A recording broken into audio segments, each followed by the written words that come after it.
702 and Cape Talk. The Naked Scientist. And of course, we take your interesting, quirky, funny science questions for Dr. Christopher Smith on 021 446 0567 and 011 883 0702. You can also SMS us 31702 and 31567.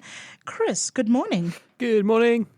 So this week we are hearing that cancer cells don't travel alone. They have sidekicks. Yeah, fascinating story this. It's in the journal Science. It's just come out in the last 24 hours. And this is researchers at Dana-Farber Cancer Institute in Harvard, Matthew Meyerson's group. They have been studying people who have colon cancer, so cancer of the large intestine. They have got a very large sample of these tumours. They have also got a very large sample of tumours which have spread around the body. So in some cases they have the original tumour, the primary, and they have the metastasis where it's spread to in the body. They have samples of both. When they looked at these, they were surprised to see there are not just cancer cells in there. These cancer cells are taking bacterial passengers with them. And it's not that the bacteria go around in the bloodstream and settle in the cancer. Genetically, these cells, these bacterial cells in the original tumour and in the place it's spread to in the body are 99.9% or more genetically identical, showing that they started in the primary tumour and they went with it to where it was going. Now you might say, why does that matter? Well, it does matter because what they then go on to show in their science paper is that tumours that have these passenger bacteria are much more likely to behave aggressively, and the disease is much more likely to have progressed, and as a result they think that these bacteria may in some way be promoting the growth and development of the cancer. And when they do experiments in mice and give antibiotics to kill these bacteria, they're called fusobacteria, then the rate of progression of the cancer drops dramatically. So this is suggesting, A, and confirming that the bacteria have a role in the progression of the cancer, but B, it may offer us a new way to treat cancer, which is not so much with chemotherapy designed to kill dividing cancer cells as antibiotics to kill certain types of bacteria. Aha. And so so when we start treating this, how do we go about doing that? So we know how to treat cancer. Is there a special antibiotic or way to treat these bacterial sidekicks that we now know exist? Well, although in this experiment they did this with an antibiotic called metronidazole, which kills these bacteria very effectively, just taking antibiotics brute force like this is probably not a good idea because it will upset your bacterial apple cart, because we have billions of bacterial cells that live quite harmoniously with us and we depend on them to be healthy. If you go through with this sort of cleansing phenomenon, then you're going to knock out the good guys as well as the bad guys, and you're going to be overall a loser. So what they say in their paper is, well, perhaps what we need to do is to find some kind of middle ground. We need a new drug or agent that will selectively kill off these nasty bacteria, which we know are associated with promoting the tumour spread, and leave untouched our healthy good bacteria. Mice were used, or there were control mice given a different antibiotic to try and deal with the so-called fusobacteria. What kind of change, if any, did they see to their cancers? Well, when you treat the cells, the bacterial cells, with the antibiotic to which they are sensitive, that's the metronidazole, then the progression of the tumour is much slower and the rate of growth of the tumour is significantly retarded. If you use any old antibiotic that the bacteria are not sensitive to, and you do that as a control just to make sure this is not some effect of manipulating bacteria elsewhere in the body, when you do that, it doesn't make any difference at all to the way the cancer grows, thus proving that these bacterial cells appear to have a very important role to play in the progression and growth of these cancers. Aha. It is the Naked Scientist, and he's here to answer your questions on 021 446 0567 and 011 883 0702. You can also send us your quirky, interesting questions on 31567 and 31702. Pavel in Cape Town, thank you for holding. Good morning. Good morning, Chris. Here is Pavel. I have a question about aspirin. Aspirin does not cure, it blocks pain.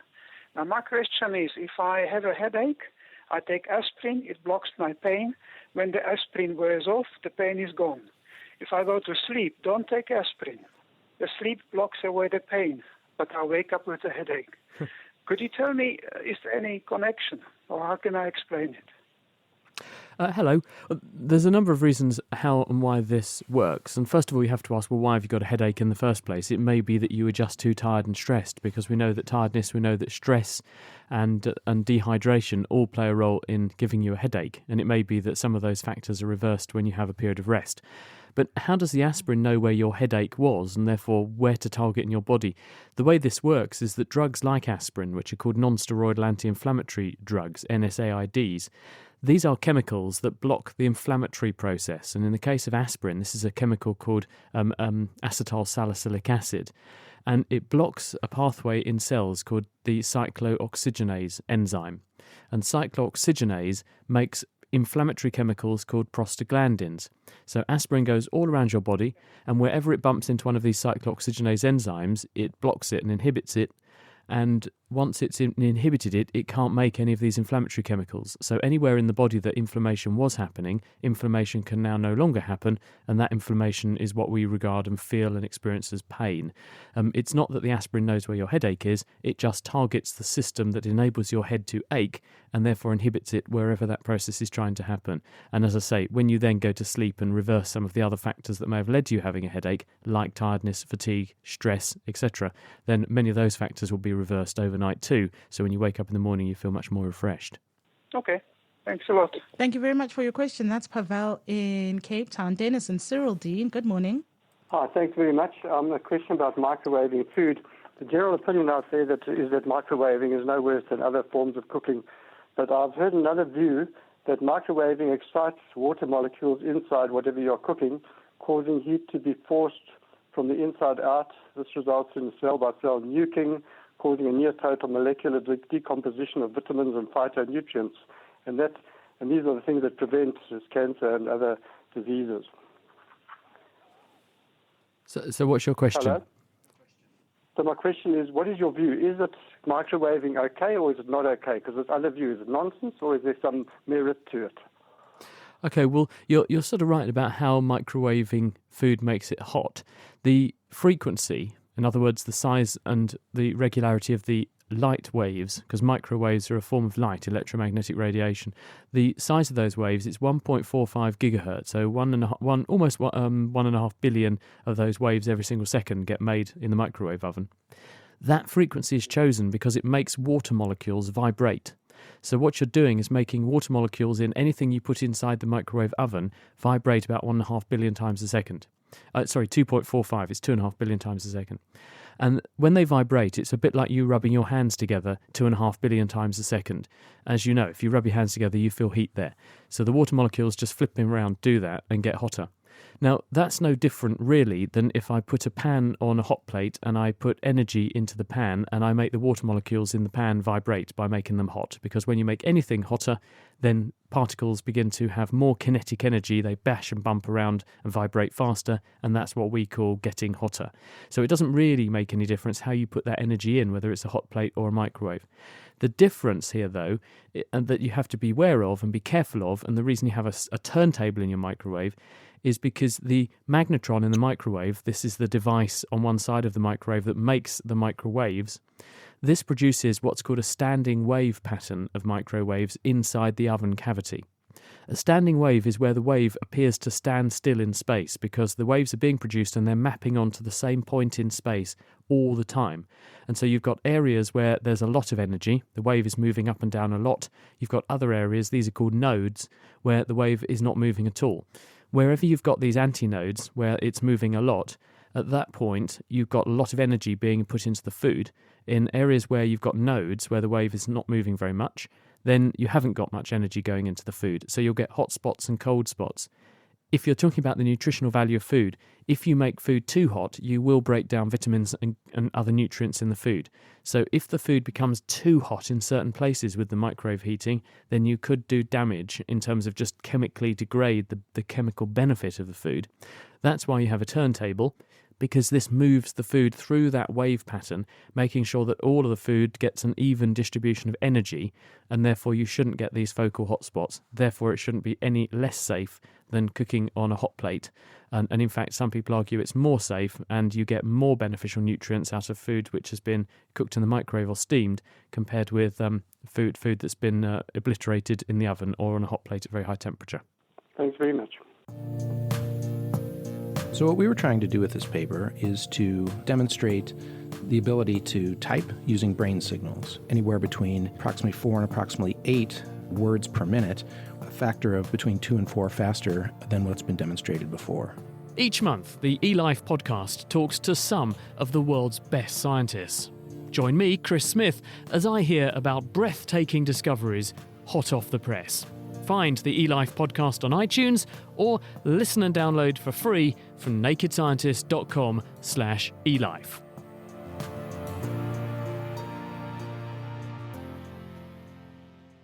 .702 and Cape Talk. The Naked Scientist. 21 minutes after 10 o'clock. It is, of course, still the Naked Scientist answering your interesting, fun and quirky questions on 011 883 0702 021 446 0567.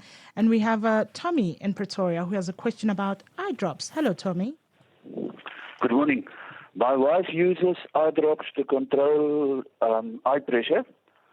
And the problem that we face is every time we fly, and after we've landed, and she opens that little bottle, very tiny bottle, all the drops flies out. It's due to the air pressure. To find, is there a way that we can control it, that we can keep some of the eye drops not flying out when after we flew? Oh dear. Yeah, I think you're a victim of the fact that there's big pressure differences between when you're on the ground and when you go in the aeroplane. What happens when you go up in an aeroplane is that although the cabin is pressurised, it's not pressurised to ground level pressure. It's pressurised to about 8,000 feet or so, 5,000 feet, give or take. And there are a number of reasons for this, but it's to do with the structural integrity of the aircraft and how much strength you have to give the plane fabric and therefore how much mass of the plane there is. So a compromise is made and you have a slightly lower pressure that you fly with. Now, what that means is that anything that's a sealed vessel down at ground level, which you then go up in the aeroplane, open it up, you then let pressure out of it, and the pressure inside becomes lower. You then put the cap back on, and it shrinks down. When you then go down on the ground, pressure will go up again, so that the object or whatever the thing is will be compressed. So that's why your drink bottle, for example, looks a lot smaller once you land in your aeroplane. If you don't equalise the pressure when you're up there, then you shouldn't have any problem. If the bottle hasn't been opened, it will just be because it's been shaken about while you're flying, but the pressure shouldn't make any difference. It's only if you've opened it while you're up there where you get this pressure difference, which can cause it to change shape. So I would suggest that one way to get around this is either use one that's sealed when you left the ground and don't open it when you're up there, and open it when you're on the ground and make sure it's settled. Or if you do have to open these things while you're up there, open them very, very slowly to let the pressure equilibrate and let the pressure from ground level out at altitude very slowly, and then it should stop all the stuff flying out for you. Thank you. Thank you very much for that question, Tommy. We also have Mike and Strand with a question as well. Mike, good morning. Hi, good morning, Chris. We are involved with effluent water treatment, and there's an accumulation of hormones, and you can't get that out by reverse osmosis. Is there a biological way to break down hormones, or what is your take on that? Hello, Mike. The concept, for those who might not realise what we're discussing here, that Mike is referring to, is this whole idea that when humans put waste down the drain, there are lots and lots of chemicals that we use in our daily lives. There are chemicals from our own bodies. These include not just hormones like the oral contraceptive pill, but also things like antidepressant molecules, antibiotic molecules. All of this material leaves the body in many cases unchanged because the drugs are just filtered out in urine, for example, or they leave via what else goes down the lavatory, and they find their way to the sewage treatment works. Now, in the same way that they're not broken down in the body, there may well be things at the sewage treatment works that can't break them down either. So many of these chemicals can't be broken down easily, and they tip over into the water supply discharge. So a sewage treatment works will discharge the water which has been cleaned up into, say, a river, or in some cases it's put back into a reservoir because it's judged to be clean enough to then be subject to retreatment. Now, the problem is if you have this burden of chemicals in there which are not being altered by the sewage treatment works, they could accumulate in the environment. That means animals can come into contact with them and may be affected by them, or they end up back in the human supply and we're all being exposed to them. And this is one concern that people have raised. So people are worried about this, and there are many of these molecules that do have a very long environmental half-life. They hang around in the environment for a long time. People are monitoring this, they're looking at this, and it's a big concern, especially because within the next 75 years, people are talking about maybe 3/4 of the human population living in cities. And this means this problem is going to become more and more acute as time goes on, because we will be putting a lot more pressure on the water supply and reuse of water, like you're saying. So at the moment, I don't have a simple answer for you. Many of these molecules are quite hard to get rid of, which is why it's a headache for people like yourself. Would enzymes have any effect on that? Well, certainly some enzymes can break down these molecules, but the problem is actually making it into an efficient process, because many of the other chemicals that are coming through may well poison your enzymes or damage them, or that the rate at which the enzymes are capable of grabbing these chemicals and acting on them may make it almost impossible to remove sufficient of them. So certainly people are looking at this, but I'm not aware of anyone with a magic bullet. What about some receptor that would accumulate the hormones that you could flocculate them out? That is the other part of the question. Yes, well, again, people are looking at this, but the problem is the burden and how much there is there, because obviously it's easy to remove 100% of something if you have an infinite amount of time in order to allow whatever chemical process or chelation or flocculation process that you're suggesting to work on it. The problem is that obviously you have got water arriving at X number of million litres a day, and you've got to process it. So how you can get enough water past enough of these scrubbing systems to pull out a reasonable amount of these things to actually make a difference, that's the challenge, and no one, I don't think, is there yet.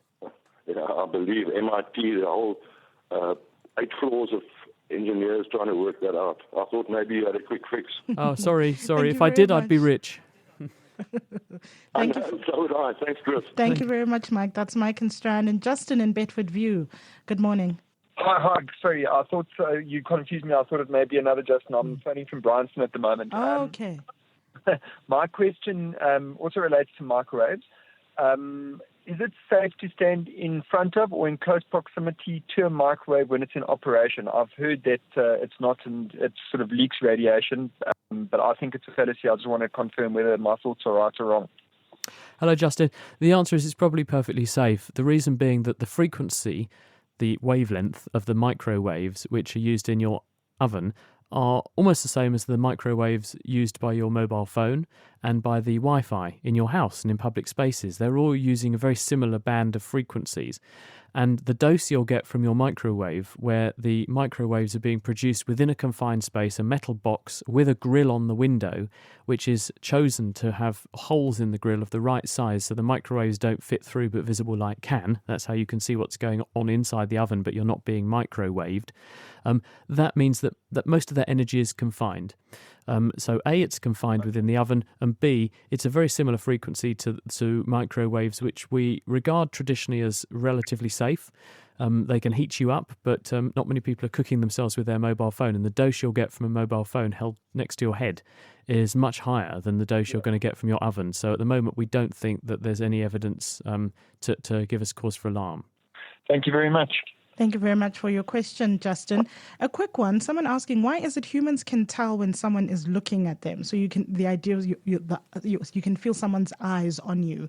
They're asking, is that a sensory function? Why can you tell when you're being looked at? Well, it might actually be significance through coincidence. How many times have you thought someone's looking at you, you've turned round and no one was looking at you, and you dismissed the notion and thought, I was just being silly. The one time that you thought, I'm sure someone's looking at me, you look round, they are looking at you, and then you think, whoa, that must be because I had sixth sense or eyes in the back of my head or something. People are very socially aware. We're a social species, and it's not just humans. Animals can tell when you're looking at them. We have a part of our brain that decodes where an individual is looking in order for, probably so that we can give directions to each other and work cooperatively. Animals, pack animals like dogs, do exactly the same thing, and they can work out when you're looking at them, and many animals regard direct visual engagement as a threat or a challenge. So it's not just humans. But I think that when you turn around and think, ooh, I reckon someone's looking at me, and you find that they are or they aren't, I think that's probably us integrating the social media. We feel uneasy. We're in an environment where it's right to feel a bit uneasy and to be cautious. And then the one time you look around and someone really is looking at you, you attach significance to that, but it was actually a coincidence. One has to be very cautious of that sort of recall bias. And that's the Naked Scientist for the week. Thank you so much for your time, Chris. Thanks, Goog. See you soon, everybody. Bye-bye.